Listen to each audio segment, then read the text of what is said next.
Hello students, welcome back to your another video of your YouTube channel that is Bright Mind Online Classes. So आज हम second video start करने वाले हैं of our first chapter. अगर आपने first video देखी होगी तो आपने वहाँ पर पढ़ा होगा we have discussed about particle nature of the matter. वहाँ पर हमने कुछ फिजिकल प्रॉपर्टीज डिस्कस करी थी। On over here we are going to discuss about the characteristics of particles of matter. तो यहाँ पर मैं आपको बताने वाली हूँ कि जो पार्टिकल्स ऑफ मैटर होते हैं उनके क्या कैरेक्टरिस्टिक्स होते हैं, यही आज हमको पढ़ना है। तो सबसे पहले हमको क्या कैरेक्टरिस्टिक्स पढ़ना है, we have to study about the that the particles of the matter have spaces between them. This is all about the characteristics of the particles of matter. ठीक है, तो जैसा कि हेडिंग है आप उसी से थोड़ा सा आइडिया समझ ही गए होंगे कि जो मैटर होता है उसके जो पार्टिकल्स होते हैं उनके बीच में स्पेसेस होता है। और मैंने आपको पहले वाले वीडियो में भी कुछ एक्टिविटी समझाई थी, तो वहाँ पर आपने एक्टिविटी 1.1 और 1.2 देखा था कि जो पार्टिकल्स थे शुगर, सैंड, डेटॉल और पोटेशियम पर मैग्नेट के, वो इवनली डिस्ट्रीब्यूट हो गए थे वाटर में जब हमने उनको डिसॉल्व किया था। सिमिलरली आपने अपने घर में एग्जाम्पल देखा है कि जब आप टी, कॉफी, लेमनेड वगैरह बनाते हैं तो जो पार्टिकल्स होते हैं वन टाइप ऑफ मैटर के, वो स्पेस में चले जाते हैं between the particles of another matter. जैसे कि अगर आप टी बनाते हैं, या फिर चलो हम एक लेमनेड का एग्जांपल ले लेते हैं, बहुत ही इजी सा एग्जांपल है। और आजकल समर्स इतना ज़्यादा है कि आपने रोज़ ऑलमोस्ट आप लेमनेड पी ही लेते होंगे अपने घर में, दैट इज़ नींबू पानी। सो आप उसमें क्या करते हो, आप वाटर लेते हो और आप उसमें कुछ क्रिस्टल्स ऑफ शुगर और थोड़ा सा सॉल्ट भी डिजोल्व करते हो। तो जब आप उसमें डिजोल्व कर रहे होते हो, आपने देखा होगा कि आप जब डिजोल्व करते हो तो एक्चुअली वो शुगर कहाँ चला जाता है, वो बिटवीन द पार्टिकल्स चला जाता है वाटर के। ठीक है, तो इससे हमें क्या पता चलता है, that there is enough space between the particles of matter. इससे हमें एक बात तो समझ आती है कि जो पार्टिकल्स होते हैं मैटर के, उनके बीच में इतना स्पेस होता है कि वो दूसरे पार्टिकल्स को अपने अंदर अकोमोडेट कर सकते हैं। और यही हमने अपनी 1.1 एक्टिविटी और 1.2 एक्टिविटी में भी अच्छे से समझा था। अगर आपने वो वाला वीडियो अभी तक चेक नहीं करा है तो प्लीज एक बार उसको रिवाइज कर लेना, आपके डाउट्स क्लियर हो जाएंगे, right. So now moving on to another topic, that is particles of matter are continuously moving. ये भी एक कैरेक्टरिस्टिक्स प्रॉपर्टी है पार्टिकल ऑफ मैटर की, कि जो मैटर के पार्टिकल्स होते हैं वो कंटिन्यूसली मूविंग है।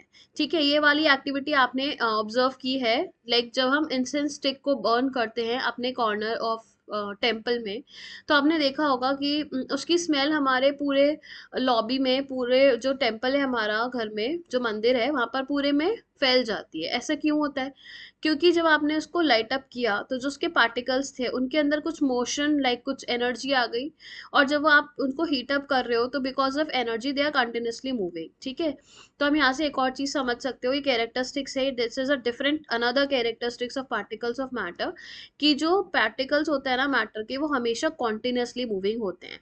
और जितना ज्यादा उनमें काइनेटिक एनर्जी होगी वो उतना जल्दी डिफ्यूज हो जाएंगे, उतना जल्दी मिक्सअप हो जाएंगे आपके एनवायरनमेंट में, और वो कंप्लीट एनवायरनमेंट की स्पेस को ऑक्यूपाई कर लेंगे। आई होप ये वाला कैरेक्टरिस्टिक भी क्लियर हुआ होगा आपका।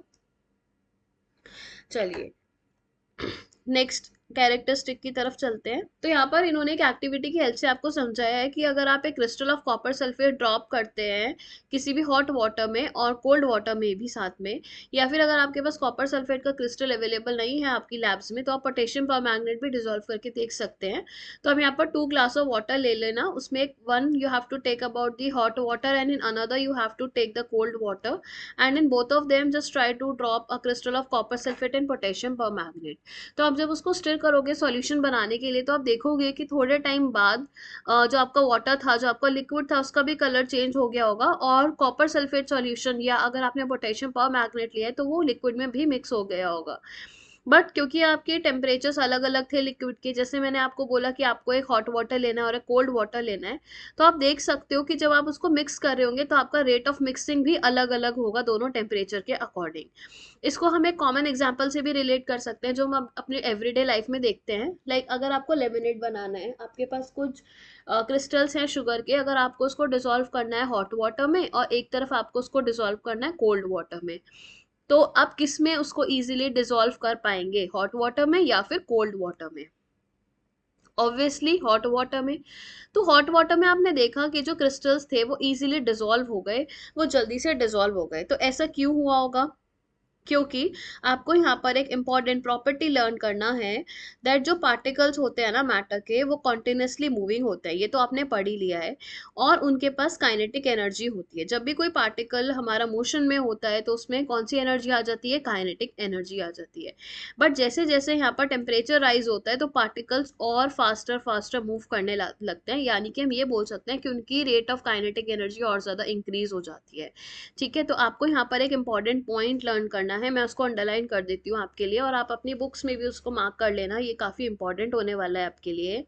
So we can say that with the increase in temperature, the kinetic energy of the particle also increases. तो जैसे जैसे हम क्या इंक्रीज कर रहे हैं, टेम्परेचर इंक्रीज कर रहे हैं, वैसे उसकी काइनेटिक एनर्जी भी इंक्रीज हो गई है और डिसोल्यूशन और फास्टर हो जाता है।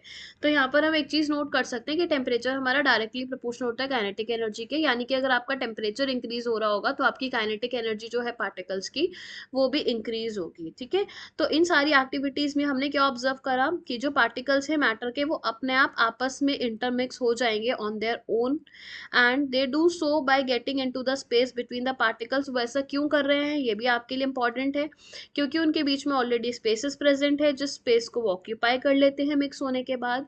अब बेटा यहाँ पर एक इंपॉर्टेंट डेफिनेशन है और यहाँ पर एक टर्म लिखा है डिफ्यूजन, इसको मार्क कर लेना और इसको अच्छे से समझो क्योंकि ये बहुत इंपॉर्टेंट है।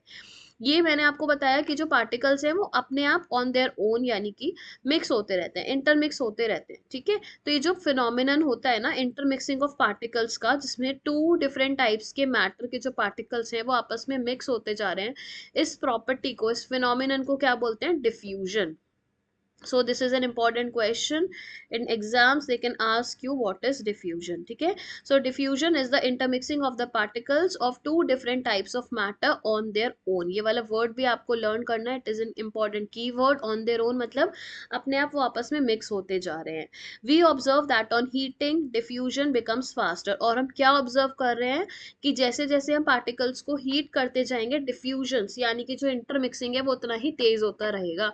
और इसका रीजन आपने पढ़ी ली है, क्यों डिफ्यूजन फास्टर हो रहा है, क्योंकि जब टेम्परेचर इंक्रीज होता है तो जो पार्टिकल्स हैं उनकी काइनेटिक एनर्जी मिक्स होती है, तो उनमें ज़्यादा एबिलिटी होती है कि वो ज़्यादा मूव करें फास्टर रेट से और वो आपस में जाकर इंटरमिक्स हो जाएंगे।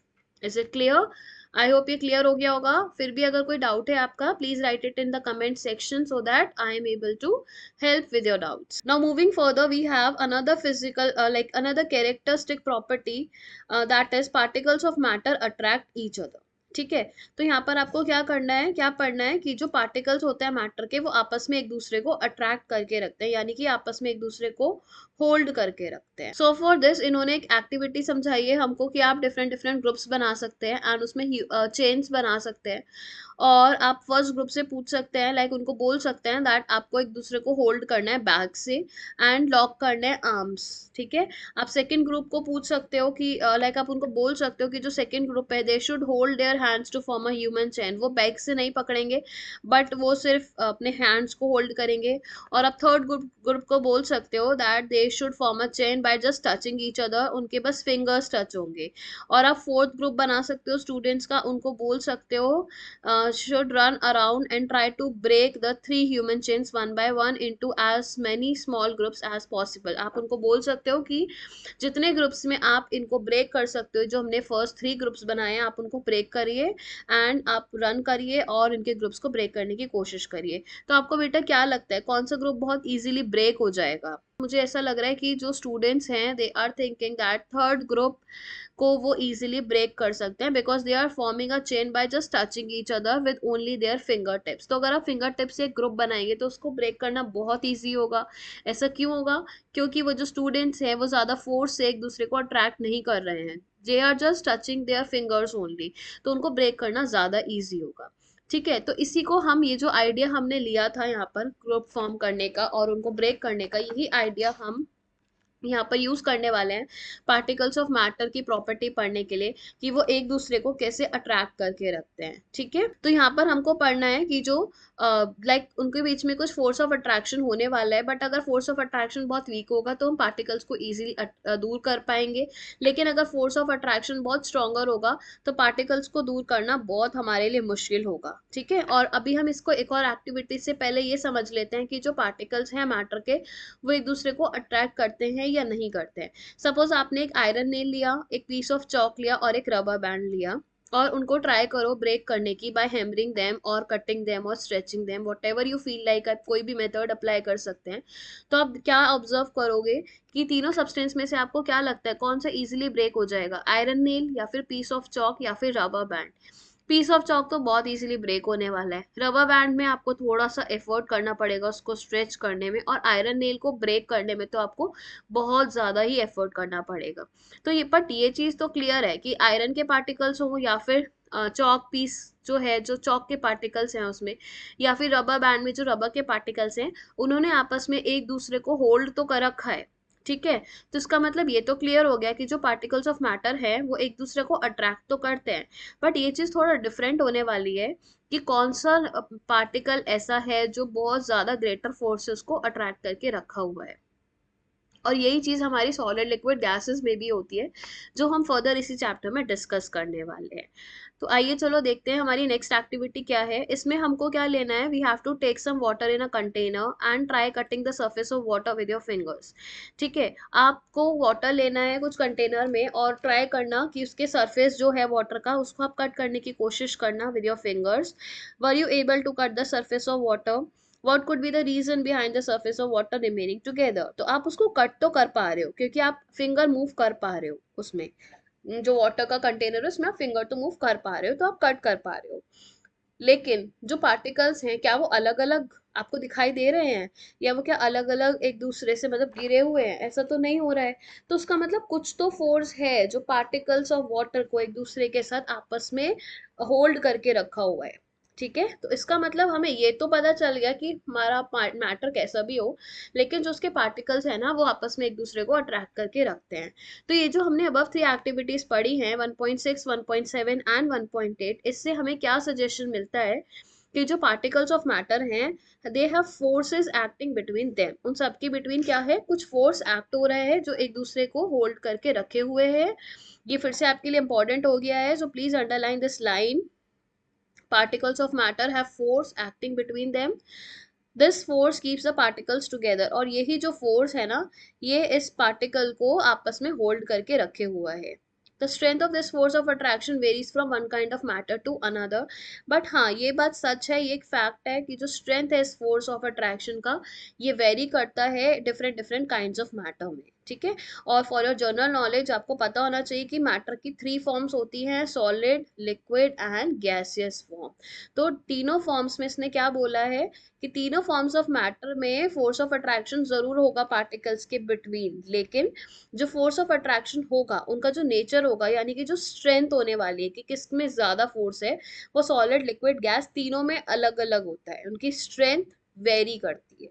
ठीक है बेटा, तो मैं इस वीडियो को यहीं पर एंड करने वाली हूँ आज। This is all about today's video, or please do revise your first video also and this one also. In the next video I would be covering about the properties of the 3 states of matter. Is it clear to all? And please if you have any doubts please write it down so that I am able to clear your doubts on time. But please revise it again so that आपके सारे topics बहुत अच्छे से clear होने वाले हैं। और अगर आपको मेरी वीडियो अच्छी लग रही है then please do like it, subscribe it, and please share my video to your friends also, and please don't forget to press the notification bell icon so that every time when I'm posting my video for you you are able to get it on time. Thank you children, bye all of you, take care.